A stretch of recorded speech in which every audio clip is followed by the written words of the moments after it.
John Cohen did not seem too impressed with the win Saturday. In the world full of podcasts, he's the undisputed heavyweight champion of hot takes, an Auburn sports homer, master of the boog, and message board legend. Get your buttons buttoned and your hats flattened because the Top Button Podcast is about to kick off. And you don't want to miss your courtside seat. Now, here's your host, Charlie Five. Yes, sir. We're back. It's another episode of the Top Button Podcast. I'm your host, Kyle Rush, a.k.a. Charlie Five, and we are ready to get after it. Even after the win Saturday, a lot of people are happy. A lot of people high-fiving.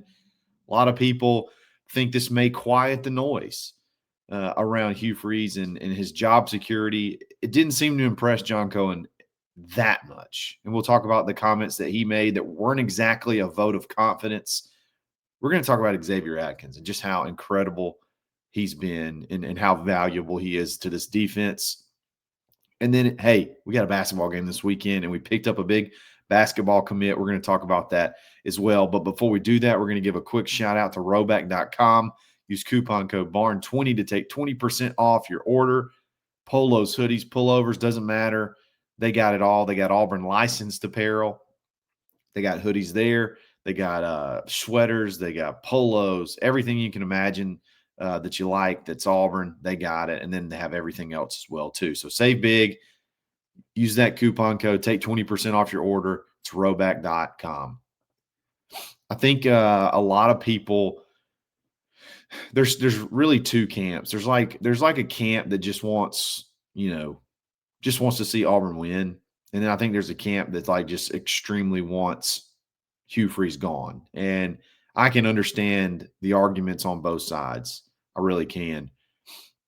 And I think a lot of people that are in that get Hugh Freeze out of here camp seem to be concerned that maybe this game changed things or this game saved his job or this, that, and the other. And based off of John Cohen's comments, I think he was asked that basically point blank. Does this change much as far as, you gave that car starting analogy. And he was asked about it, and he said this. He said, we got to find a way to get better, and we've had some struggles in the second half offensively. Our defense allowed us to have a successful second half. We just got to keep progressing. Every single game we've played has been winnable. Every single game. Just need to keep getting better.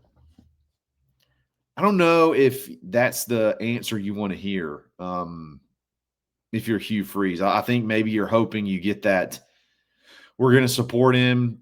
He's our coach through the end of the year. He's this, he's that, that you've seen from other programs put out. And he was asked about that specifically last week, if he wished that John Cohen or the athletic department would put something out like that, and he said it would be huge. That doesn't really sound to me like that game changed much, because although it was a win and it was fun, don't get me wrong, I enjoyed it. I had one of the best times we've had in a long time, especially during the live stream.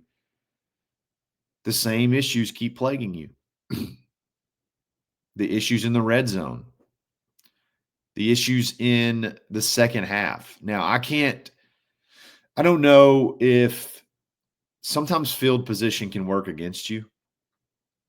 Sometimes when you start with really good field position, it's your mindset is, instead of, putting your foot on the throat, it's like, oh gosh, don't screw this up, because you don't want to give up at least 3 points here. I know there's an element to that, for sure. And then obviously having a new quarterback. But regardless, even if you take out the second half, it's rinse and repeat. You have a really good drive to start a game, and then from there, you can't seem to punch it in afterwards. So if you're John Cohen and you're analyzing, are we getting better? Are things changing? Are we progressing? Yeah, every single game has been winnable, but you lose them all the same ways. Are we progressing in the right direction? I mean, yes, it was a win, but it's not hard to see that might not be that game. That way it played out might not have been the template of how to show that you're progressing. As a matter of fact, it's the template of the exact same games several weeks in a row. So I really don't know what's going to happen. If I don't think, though, that all of these firings are going to change what John Cohen does one way or the other. I don't get the argument. There's too many coaches. There's too many coaching searches out there. So this is not a good market to be searching for a coach. I don't really buy that.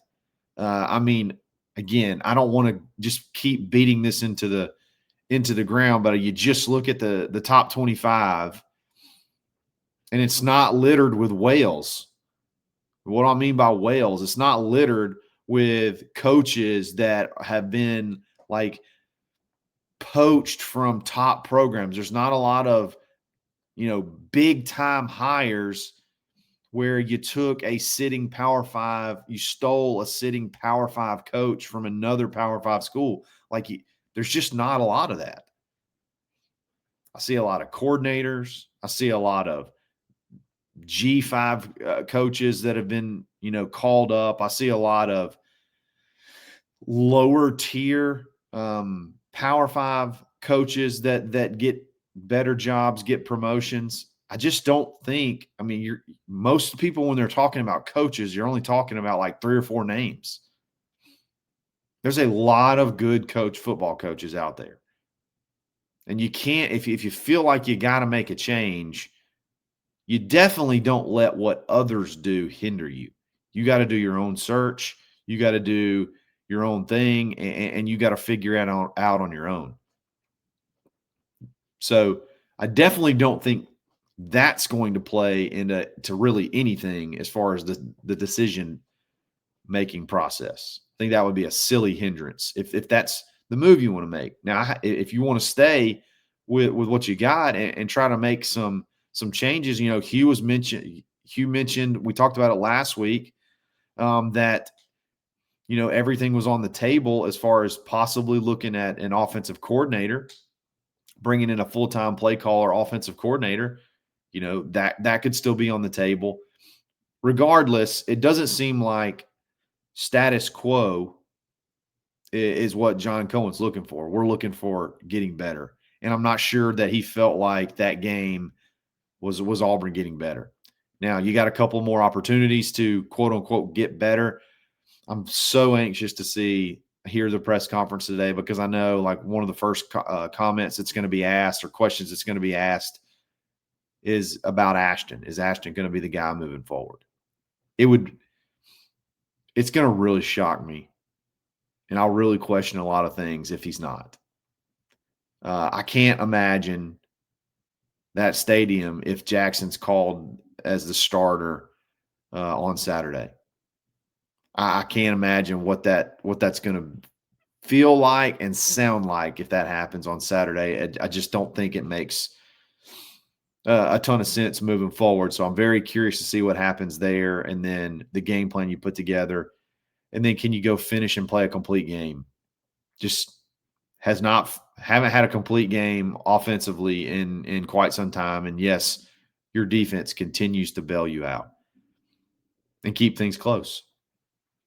So if I'm John Cohen and that's what I'm looking for, I definitely don't see anything Saturday that made me feel any different other than they figured out how to get the win.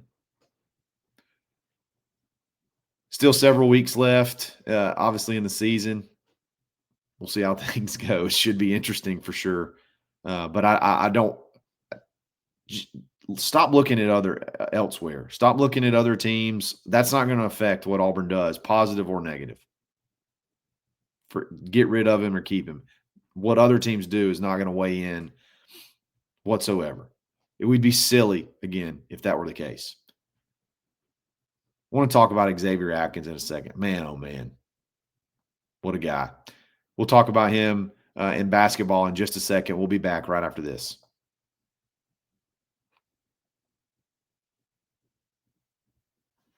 Xavier Atkins feels like the best player that nobody knows about, that nobody gets any, that nobody hears about, that doesn't get the publicity that a lot of players get.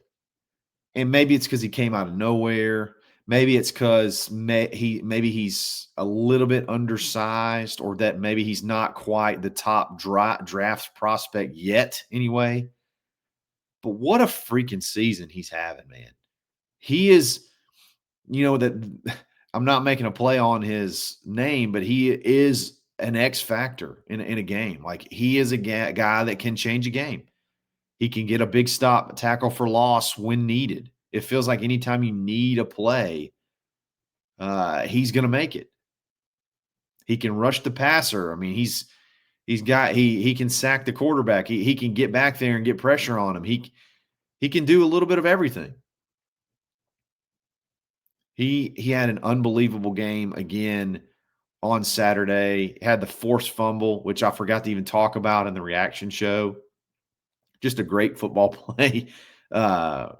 Chasing down a receiver from behind and punching it out. And then he had a big tackle for loss down in goal to go, in a goal to go situation that I think kept him from scoring a touchdown. He's unreal, man. He's got to be in the conversation for some postseason awards. He's leading the conference in tackles for loss. And he's leading the conference in solo tackles. I'm not looking at this garbage total tackles stat. He's only 2 behind A.J. Halsey from LSU as far as total tackles. But this guy's got 28 assisted tackles. His solo tackle to assisted tackle ratio, Xavier Atkins, is phenomenal. 45 solos, 16 assisted. Well above the 2-to-1 threshold that there needs to be considered elite. Nobody else is even remotely close. He's unreal. And what's funny is Pro Football Focus likes Robert Woodyard better than they like Xavier Atkins. And I like Robert Woodyard too. I think he's having, a good year for a guy that's stuck in there. He's one of those few stories that I'm hanging in there with a school for as long as I possibly can until I get my shot. And he's finally got his shot and he's playing really good. But dadgummit, man. Xavier just makes play after play. He had 2 sacks, I think, 4 tackles for loss against Arkansas, led the team in tackles. I mean, he's all over the place. Give this man some love. Give this man some publicity. I know everybody on the defense is showing out at times, but that's even more impressive that he's standing out on a defense that's standing out. He's standing out on a defense where everybody's making plays. He's standing out on a defense with Keldrick Falk. He's standing out on a defense with, these other 5-star guys, Kieron Crawford, these other 5-star recruits and things like that. He's standing out with those guys. A guy that played very little at LSU. I saw he's been kind of cracking on LSU getting rid of Brian Kelly. Apparently he didn't like him too much, or he didn't think very highly of him either. But you're on a defense with all these dudes that get so much accolades, Jay Crawford and Kayan Lee, and they get all this love, and he's outperforming all of them. And that's not necessarily a shot to anybody else because they're playing really well too. This guy's just playing at a completely different level. Unbelievable. Start the campaign. Xavier Atkins for Heisman, Xavier Atkins for all the awards, All-American, All-SEC. If he continues this pace and doesn't make first team All-SEC, that team award is a joke. Only a sophomore. I think he's a redshirt sophomore, so even if he's not, you still got a couple of years that you could get out of him. I think he is undersized, which is going to hurt him a little bit as far as NFL prospects go. He can make a lot of money in college, though, for sure. He's a player. So good stuff from Xavier Atkins. I think he keeps eating, man. He's going to keep eating and keep turning heads. Definitely got to show him the love that he deserves. Auburn basketball. We got Auburn basketball on the 30th, which I guess is, 28th. That's Thursday night, right? Look at the calendar real quick. Yes, Thursday night. You play Memphis in Atlanta in a preseason game. I guess that doesn't count. It's so funny how we're doing that now. Yeah, exhibition game. 7:30 Central Standard Time, State Farm Arena. You take on Memphis. You get a chance to bounce back from the Oklahoma State game that you lost in overtime, but really you weren't taking it nearly as serious as Oklahoma State was. You played a bunch of guys. Oklahoma State played a one dude 42 minutes, which is insane for an exhibition game in a very long season. But yeah, that'll be a big crowd, I bet. And then you have your tip-off game the following week against Bethune-Cookman, where they actually start counting, which is going to be a lot of fun. So get to probably take this game. I would imagine this game be a little bit more of a dress rehearsal. Maybe you see the minute or the workloads tick up a little bit for guys like Keyshawn Hall. I think Keyshawn Murphy is going to be okay. We'll see how many minutes he plays on Thursday. And then obviously we're going to have a lot. We're going to go live. We're going to do a live stream. So if I would assume this is going to be televised somewhere. We'll have a live stream throughout the game. So same as football games, we're going to have a live stream. It's going to be a ton of fun. Auburn also picked up a big commitment, the first commitment from the high school ranks of the Stephen Pearl era. Caleb Williams, combo shooting guard from Tampa, Florida. 6'5" shooting guard. Love that, man. 4-star, top 120 player in the country. Looks like they're going to pick up right where they left off. Auburn seems to have a lot of good luck with guards. And I love lengthy guards that can get out and run and shoot threes. And that's what Caleb can do. So you add him into that laundry list of guys that are athletic, they can run up and down the court and bang threes and finish. I like his length a little bit more because as a driver to the basket, getting to the foul line, all those are huge things. And that's definitely part of his strengths is getting to the basket and getting to the line. So good stuff. Good start to Stevens, recruiting, the era of Stevens recruiting. So that's really good stuff. Basketball's right around the corner, and we're going to have fun this season covering it for sure. Guys, I really appreciate it. Let me know what you think about John Cohen's comments. Tell me your favorite thing about Xavier Atkins in the comments.